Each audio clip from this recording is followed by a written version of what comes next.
Здравейте, аз съм Пламен и съм от редакторския екип на тази годишното издание на списание Пътеки. Пътеки е списанието за творчество на училището. На неговите страници могат да попаднат както фотографии, така и нещо написано.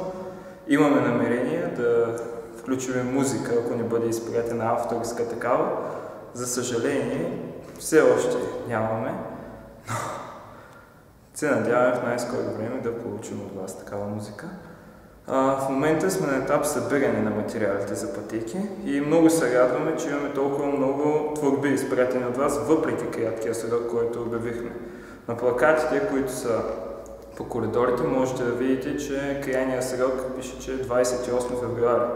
Но това го игнорирайте и точно в тази връзка искам да направя едно обръщение към вас.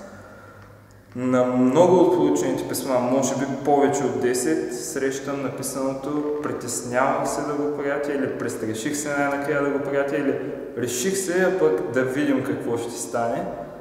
Искам да ви кажа, че няма нужда от никакво притеснение. Главната цел на нашето списание е да осъществи диалог, връзка между пишещите и четящите в гимназията. Ние не следим за нищо професионално.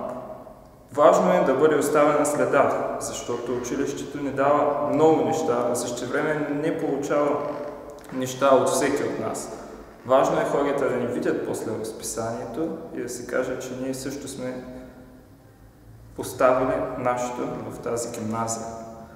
И така удължаваме срока с няколко дни, може би, така че не се чувствайте задължени да го изпратите утре или пък още днес. Това може да стане и до една седмица. Имейлът ще бъде отдолу в описанието на клипа.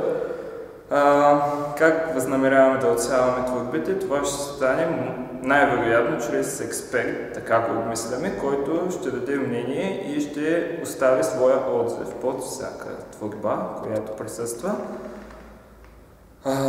Имаме план да поканим писател.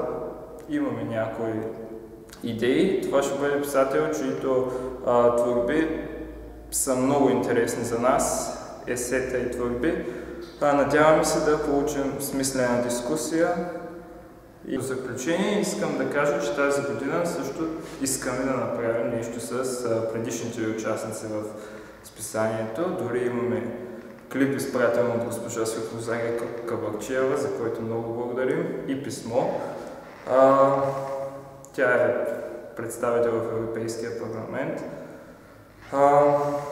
Като заключение бих искал да кажа, че отново важна е следата, която ние ще оставим, и все пак за това после хората ще могат да ни видят накрая, че в следващите выпуски, че сме участвали и сме постигнали нещо.